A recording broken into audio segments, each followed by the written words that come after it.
Hey, Jen. Hey, Dana. Hi, everyone. Welcome to Hypnosis. And beyond. Today we have Dr. Grant Murrell. He is an international speaker, certified trainer in NLP and hypnotherapy, a world class coach, mentor, and international best-selling author and radio show presenter. Well, hello, Grant. Thank you so much for joining us today. Hi, Hey, Grant. hello, hello, Jennifer, hello, Donna. Great to be here, and thank you for the invite. Thank you. We appreciate it. Well, it's hard to know what to talk about first with you. You're such a dynamic fellow, and you've done so many interesting things. I have to admit, I am really interested in your body language knowledge. And I wonder if you might be willing to tell us a little bit about how did you get into that, and what should we know about body language? Thank you. It's actually the second time today I've been asked about that very subject, and I was doing a mastermind earlier for people, and then they asked me to teach them body language later, later in the month, but which is pretty soon. So, body language essentially. How did I get into it? I was always interested in people. I've always been a people watcher since I was a kid, always have been, but professionally, it really came into my days as a private investigator when you was watching people very, very closely, trying to understand the cues of what's going on, looking out for danger in all of that. And it sharpens your focus. It sharpens your focus because it's important. If you get it wrong, you're gonna get hit, punched, kicked, or something like that, or something bad's going to happen. And don't get me wrong, you don't get it right all the time.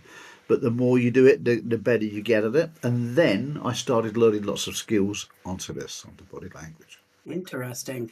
So I think we're all familiar with that, right? Shoulders back as a power pose and things like that. Are there some little things that we might be missing? There's a lot of things you can be missing with body language. There's a lot of assumptions. It's like anything. It's like hypnosis. It's like anything. There's a lot of myths. So I remember once I used to do a lot of shift work many, many years ago, and I got stopped by the police because it was late night and I was in my car late night and I had a vintage sports car. So it was an unusual car and they probably thought it'd been stolen, you know? And they pulled me up and they said, "What are you doing? And have you ever been in trouble with the police before?" And I said, "No." And they said, "Why are you nervous?" And I said, "Well, what do you mean?" And they said, "Well, you're nervous. You just scratched the back of your neck." And I'm like, "Right, why would you think that means I'm nervous?" They said, "Well, we've been taught in body language." I said to them, "You should ask for a refund because they're not very good. You should send them to me and I'll teach them better." Because the first rule, the first rule in body language, you may or may not know this, is never take one thing in isolation. I could have had a spot on the back of my neck. Right? It could have been anything. I could have genuinely had an itch. Now, your body can manufacture. If your body can manufacture itches so that you can cover things up, it will literally do that. The body's human. It's fantastic. But it could have just been a spot. It could have been anything. You never take one thing in isolation. It's an indication. That's all it is. It's an indication. In the end, I started having a laugh with these police officers, and that was great. And they let me. And I did the same thing a couple of weeks ago. And there was one of the same police officers and another one with them. I pulled him over.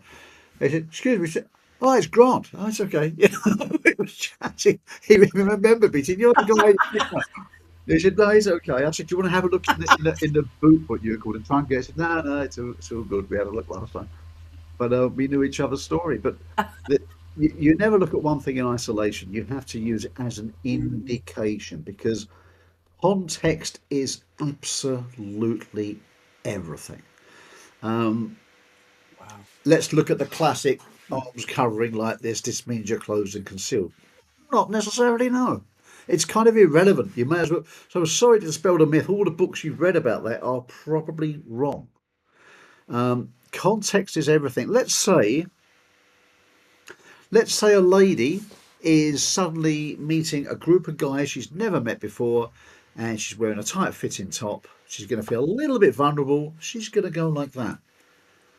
She's not really doing anything deceptive. She's just feeling a little bit vulnerable in that moment. And it's a perfectly natural thing to do. Context is everything.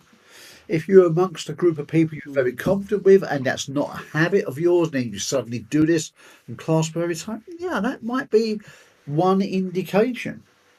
One indicator. Again, don't take anything in isolation, just one thing in indication. But it's a lot more to do with your hands than the arms crossing. Generally speaking, if you're doing this in some way, shape, or form, you are comforting yourself in some way. You're protecting yourself from danger.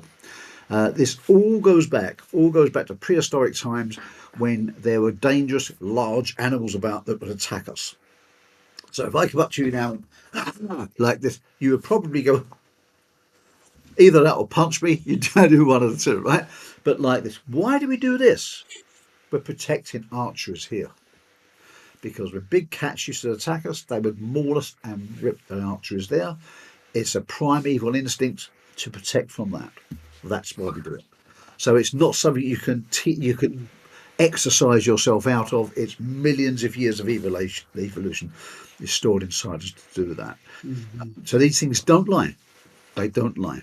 Okay, we will sometimes mockingly do that, and someone will say something cheeky. You'll go as if to say, "I'm expecting you to hit me because I've just been a bit cheeky." We say this in jest, right?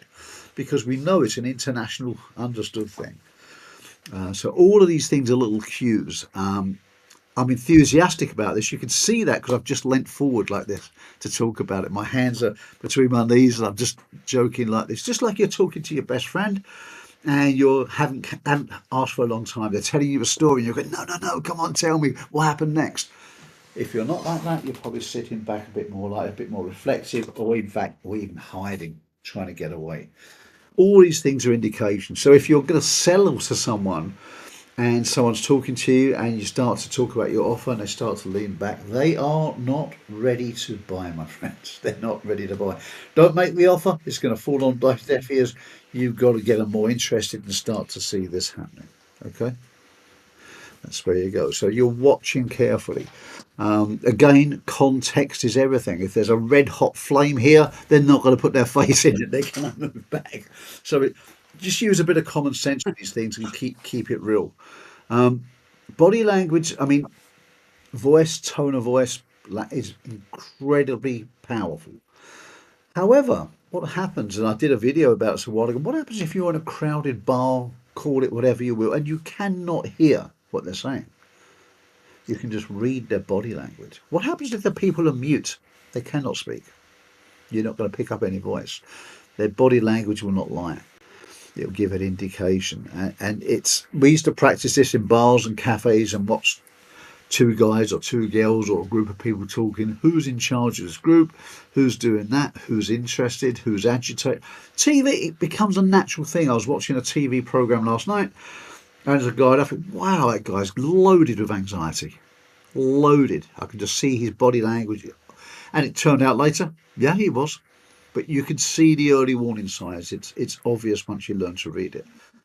So that's a couple of quick tips about body language. Did you have any other questions?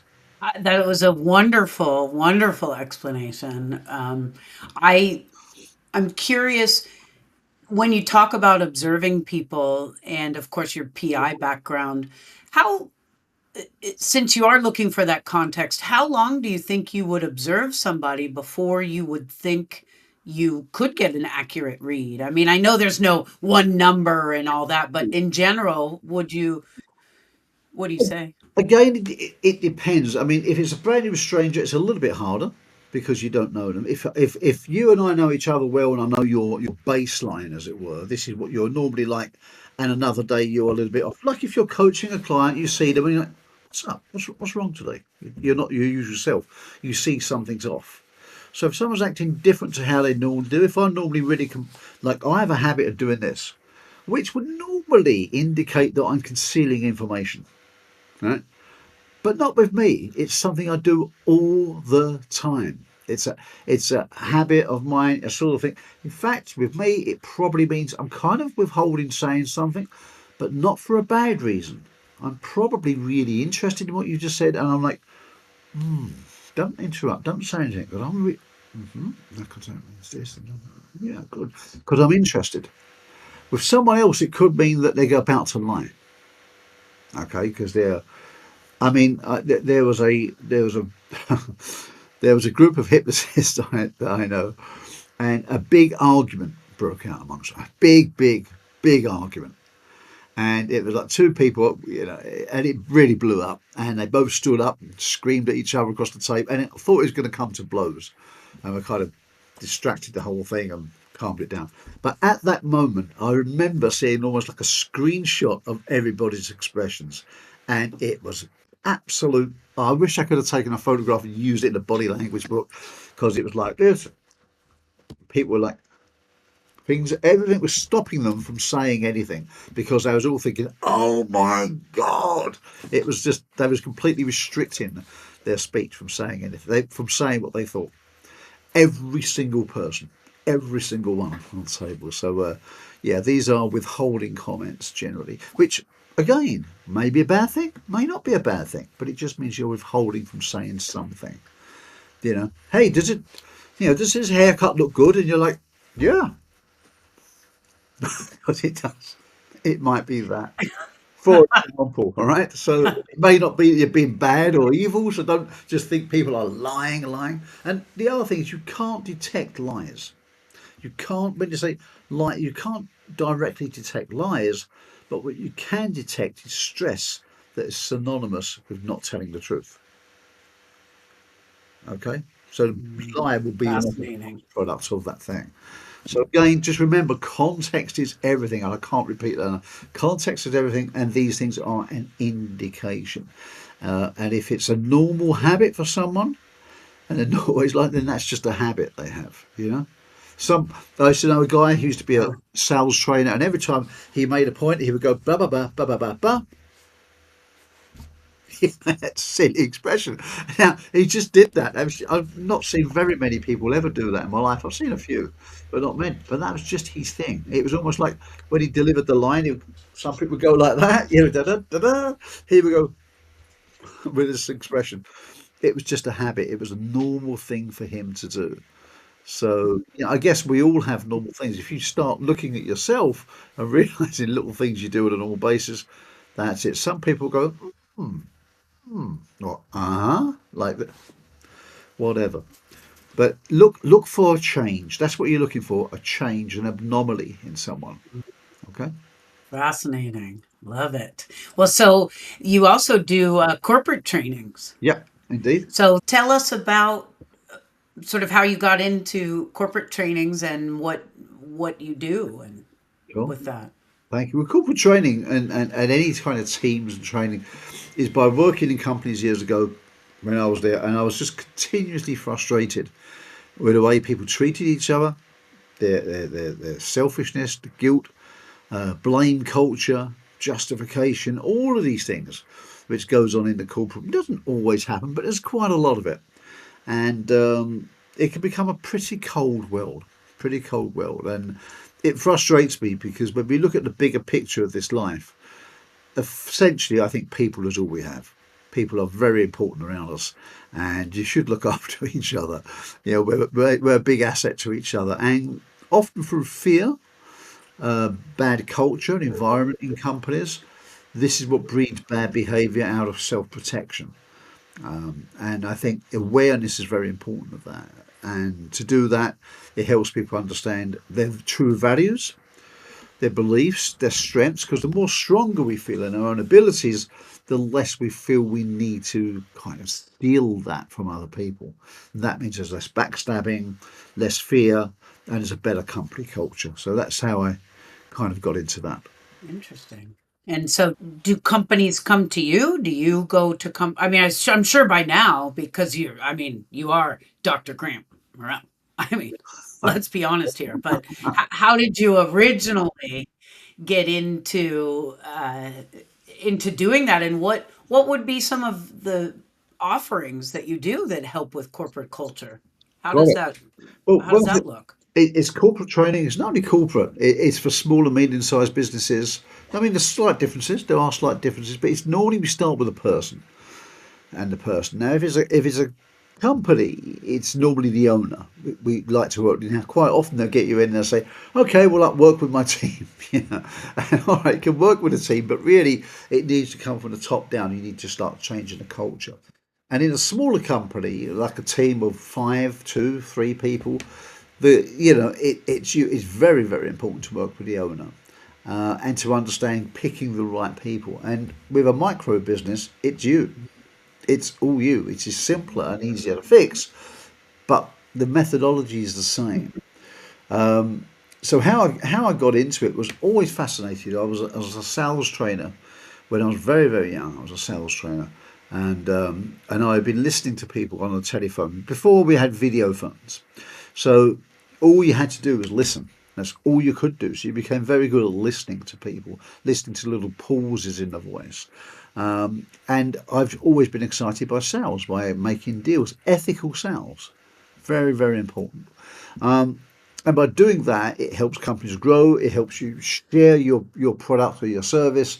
It helps you have a better lifestyle. Better lifestyle you're having, the less threatened you feel, and the less likely you are to go stabbing people in the back, and therefore create a great culture around you.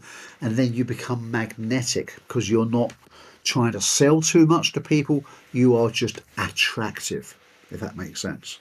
It's a great way of living. It's a great way of being. The more you are in tune, your cup is overflowing. Let's put it that way. You know, and I feel when you're like that, life is more attractive. Now, if you can help more people to be like that, that creates a ripple effect. So, I've always been looking at things like this throughout my life. So body language again. I was in the field of private investigations in the security industry, mapping out and profiling people and stuff like this. Very important. So you're trying to detect a threat from a greater distance.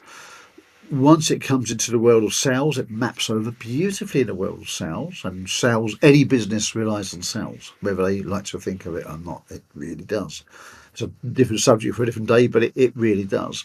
And when it comes to that, these things all merge together. And the reason is it's a sense of purpose in life.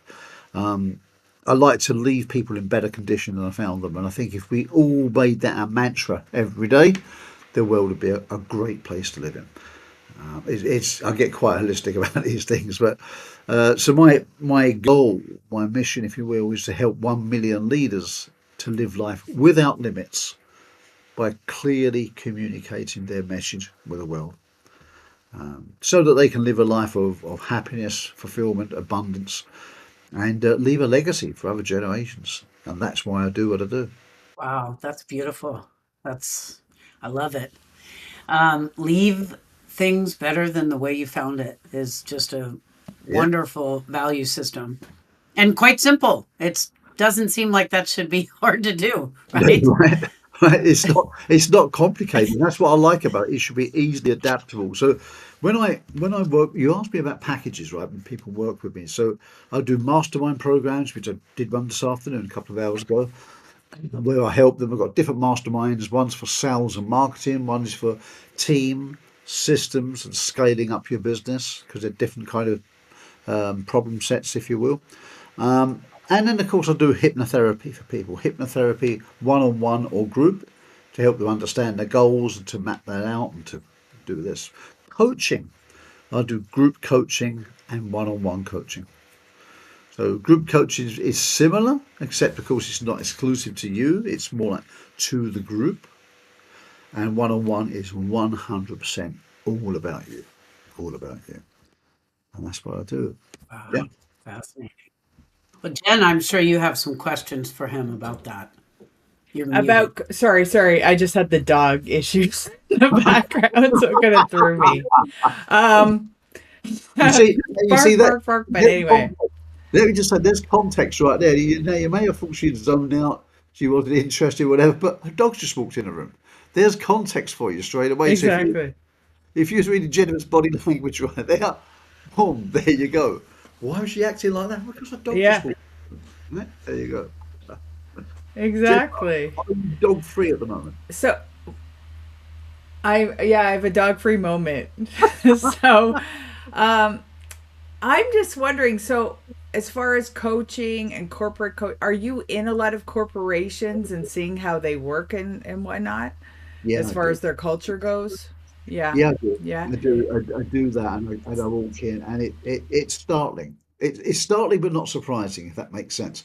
It never ceases to amaze me how they do with a corporate culture. People may have wonderful slogans that they paid. They paid some consultant to come up with them, and they got it blazoned across the reception. And I say, so what does this mean? And they don't remember.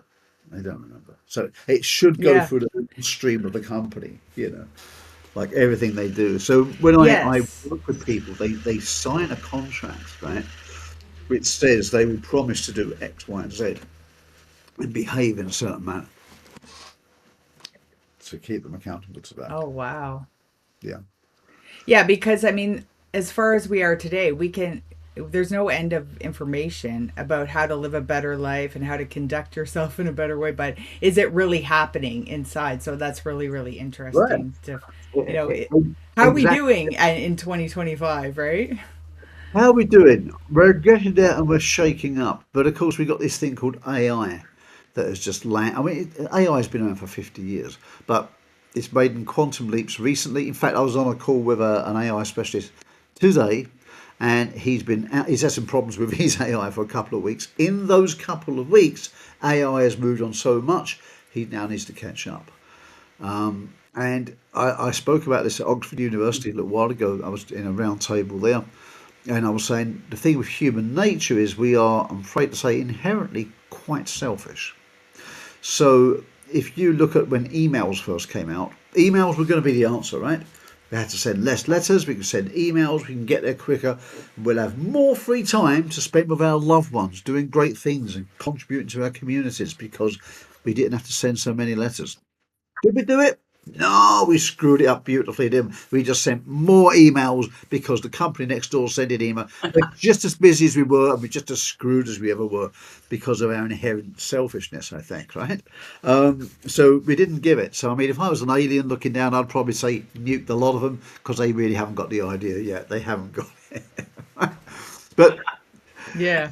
joking about that, but you get my point. We are inherently selfish. Now, when it comes to AI, and it must have started already, it's going to be enormous potential for using it for good. And even in the medical field, I spoke at a university a little while ago, a different university, about medical breakthroughs and how AI can use that in 10 different ways. And it's phenomenal if you use it for the power of good.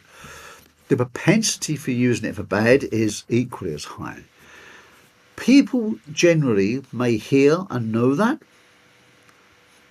but they will put the bad to one side if they could use it for their benefit. They will push the bad to one side when you're going to get you get tons of blackmails, right? A friend of mine sent me an AI figure of me doing something despicable, which was really funny, right? It just bolted a few minutes and made it into a joke. You know our mutual friend, right? And we was joking about it, but that could be done for ill-gotten purpose, right? Very easily. Hmm. Of course, the thing is now, if you see someone genuinely doing something bad, my first thought's going to be, is that genuine or is that just an AI image? Right? So think about it. Hmm. So it swings both ways.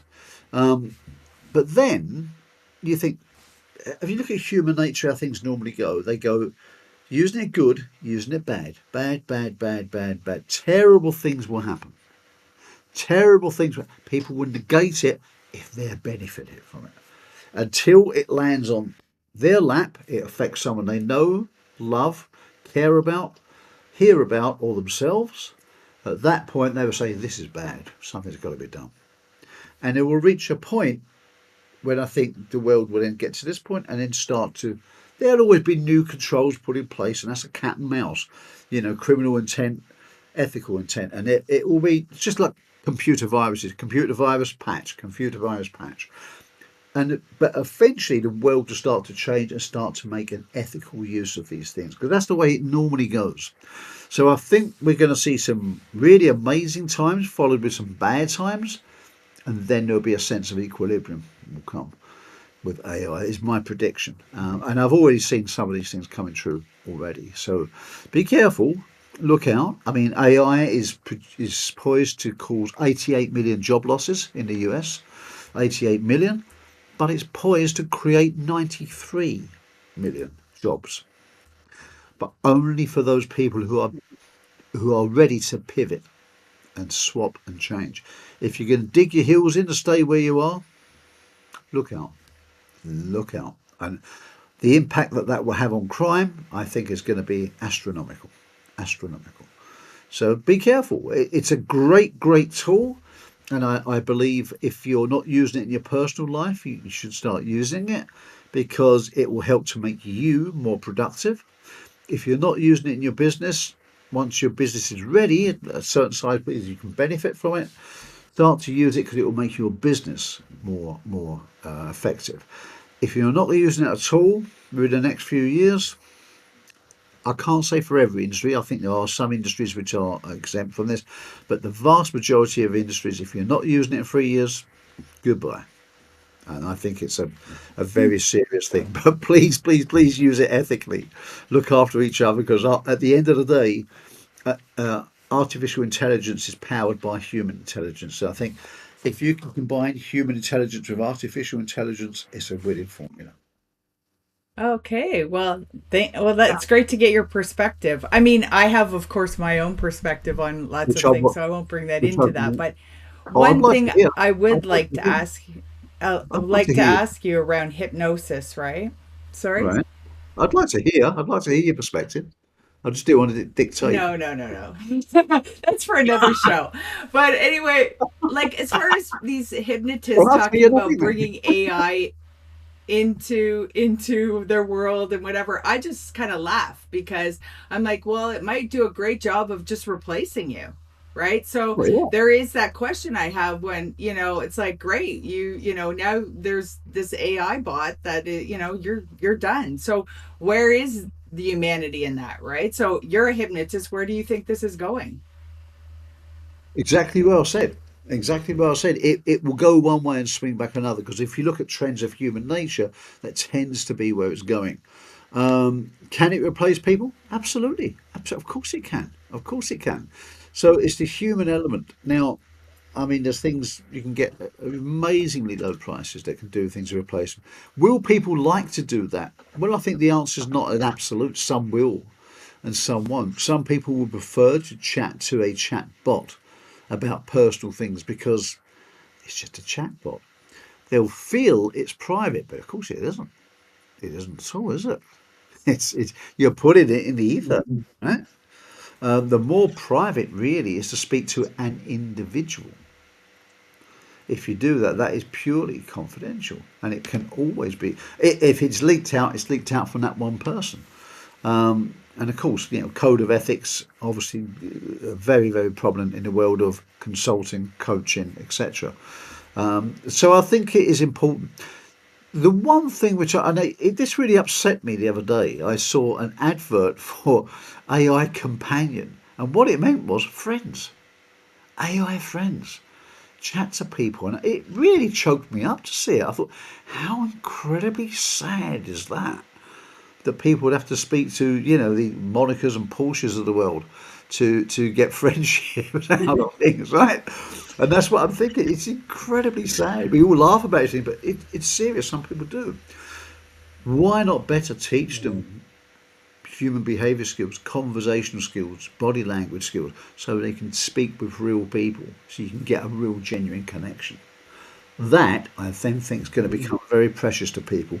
The more automated things are going to become, I think more people will have reactions towards them. I already get it. I was talking to a bank, I think it was, about a month ago, and they said, "Oh, who did you speak to just now?" And I said, "Well, I didn't." They said, "Oh, we thought you spoke to," he said, "a woman's name." I said, "No, no, I just spoke to the AI chatbot." "Oh, yeah, we call her Anthea." And I'm like, well, don't give it a name, because it's not real. It's a chatbot. "Oh, she." I said, "It's not a she, it's a machine. Don't start normalising it." So I know exactly the strategy what you do to make people accept things. It's not normal. It is normal now, but it's okay. I said, "I'm speaking to you. You're human as far as I can tell, but that was not.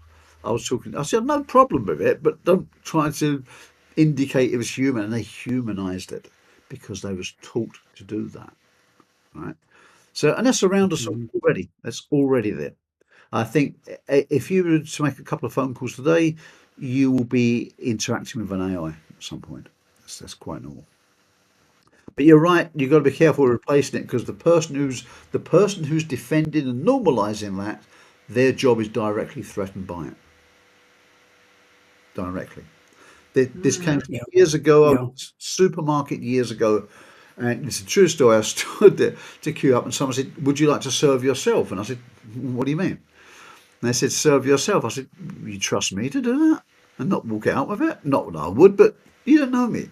"Oh yeah." They said, I said, "What do you mean?" They said, "You can scan the products yourself." I said, "You let me do that?" I said, and my genuine answer was, "And what's the deal?"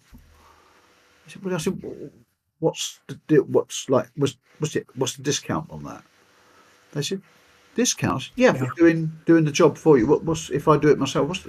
Oh, there's no discount." I said, "Well, why the hell would I want to do that? I've got to pay you for." He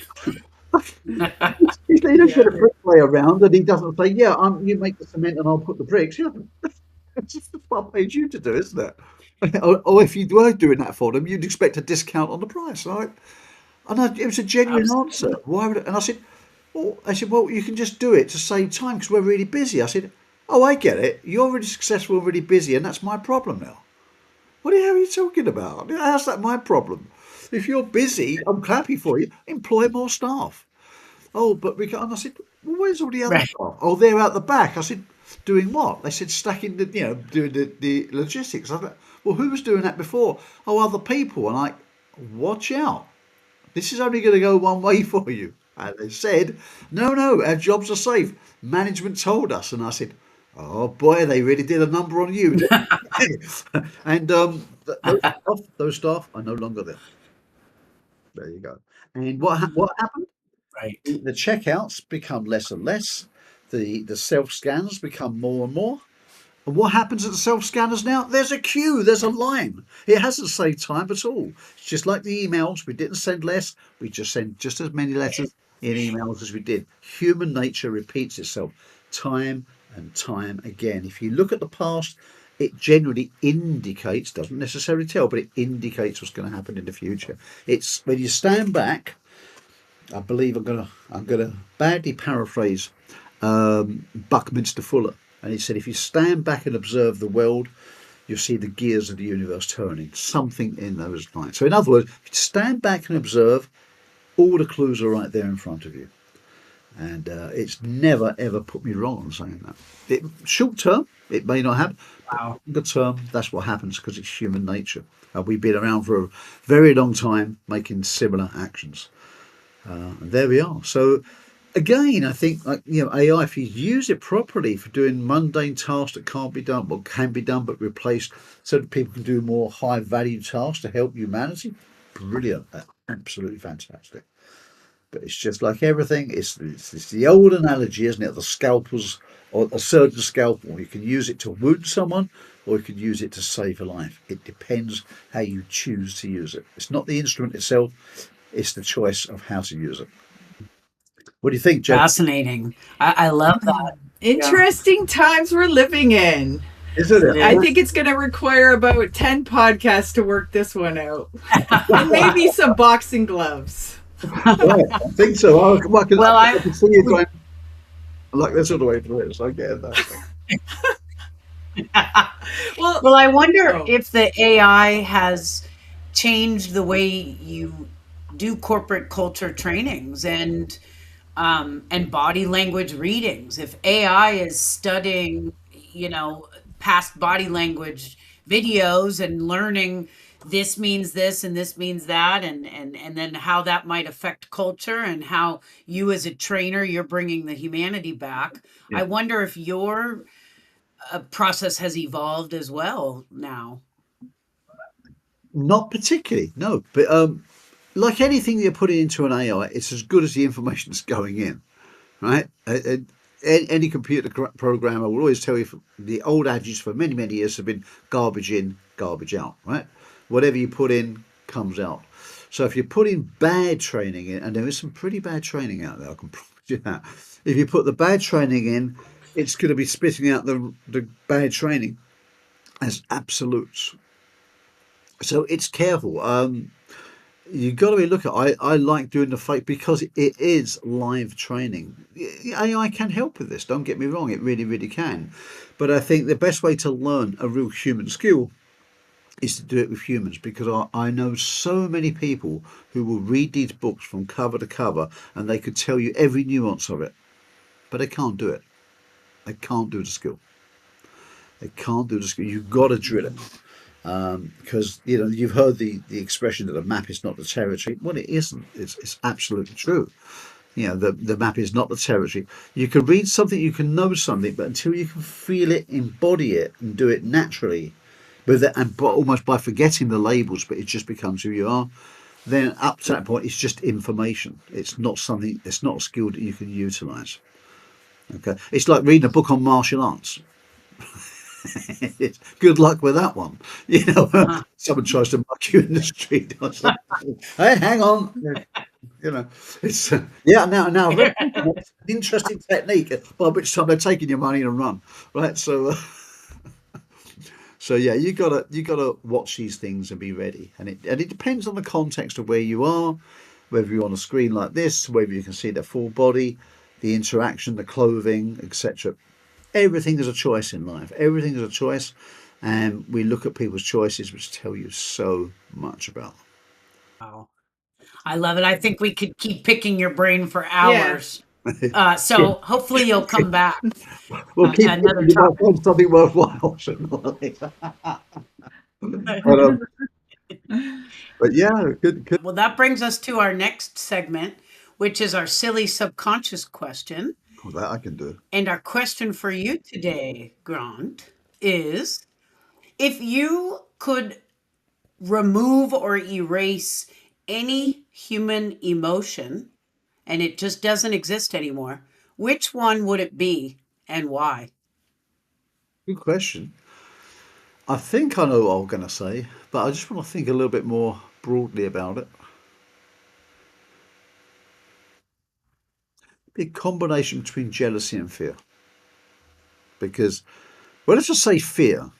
Because fear, not that I want people to be jumping into fires, I don't mean that. But when you look at jealousy, ego, etc., and all these things that cause all the problems we mentioned earlier about corporate training, and it's not just in corporations, it's in normal lives, it's in yoga groups, it's everywhere. If you can remove ego, all these things are masked fear. The fear of something, fear of ridicule, fear of this, fear of that. So if we could remove fear, I mean, there are instinctive fears that we have. Fear of fire is again a prehistoric fear, because we should be afraid of fire. It is dangerous, so it's there to protect us. So there's certain fears you want to keep, but irrational fear, if we could remove that, I think the world would be much more relaxed, much more open, much more willing to help other people. And that's what I would like to remove. Excellent. Great answer. That's what I would say too. But on to our next question. I'm sure, like a man of your many talents, this will be an interesting one for you. What is your beyond? What is something beyond your coaching and your hypnosis that you love to do? In career terms, or hobbies, or what do you mean, Jennifer? No, pleasurable. Oh, pleasure. Aviation. I love aviation. Love flying. Flying's a big love of mine, because it is literally a chance to get into a different dimension. So if you're a scuba diver or an aviator, you're going into another dimension, and I think that's truly amazing. It doesn't take long before you can break free of these surly bonds of earth, as they call it, and do something different. So I love aviation. It literally teaches you an awful lot from a personal development point of view about yourself, far beyond learning to fly an aircraft. It teaches you a lot about yourself, your habits, your beliefs, your attributes. And there's some really astonishing moments within that. No, they don't have to be fast jets or anything like that. Any aeroplane will teach you this stuff about yourself, and that's probably the biggest takeaway from all of it. I love photography. I love portrait photography, street photography. I love capturing real life, because again, it is almost like you're going back in time. It fascinates me to see people, you're encapsulating these moments, which can never, ever, ever be brought back. Because our most valuable asset is time. It's irreplaceable. And successful people can't buy time, but they do buy shortcuts. So it allows them more free time.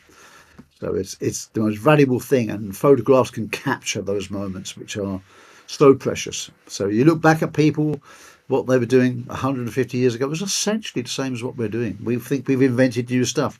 No, it's been going on for thousands of years. We just wore different clothing, and their buildings looked a little bit different, but people were the same, and you can capture that. I was looking at 11th and 12th century stained glass windows and engravings on the wall outside of Paris a few days. I've just come back from Paris a few days ago, and that was truly amazing. Truly amazing. But you look, I don't want to get too much into this, but we was following what some people were doing all those years ago, and I still see these human traits that we've been discussing today in those people. And I was like, they're still doing the same things then.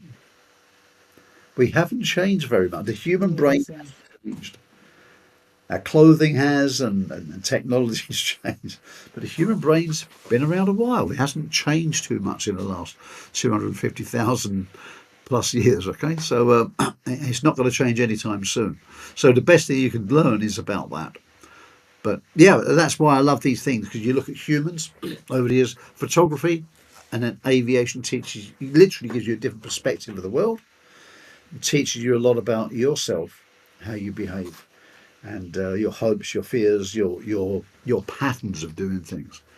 So they are some of my hobbies. And of course, music. I love music because as a hypnotist, I think one of the first forms of hypnosis I ever came across, really, if you will, was music. It literally takes you elsewhere, and it can change your thought patterns and increase creativity.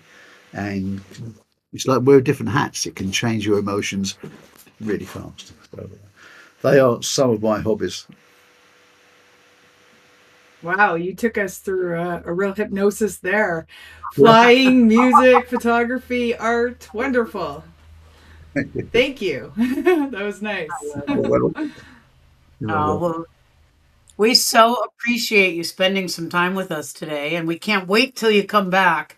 And I can't wait to see the debate between Jennifer and Grant over AI's role in the future. So we'll have our little debate series, I think, upcoming. But with that, what do we always say, Jen? Peace out. Peace out. peace out. I love it. Okay. Thank you.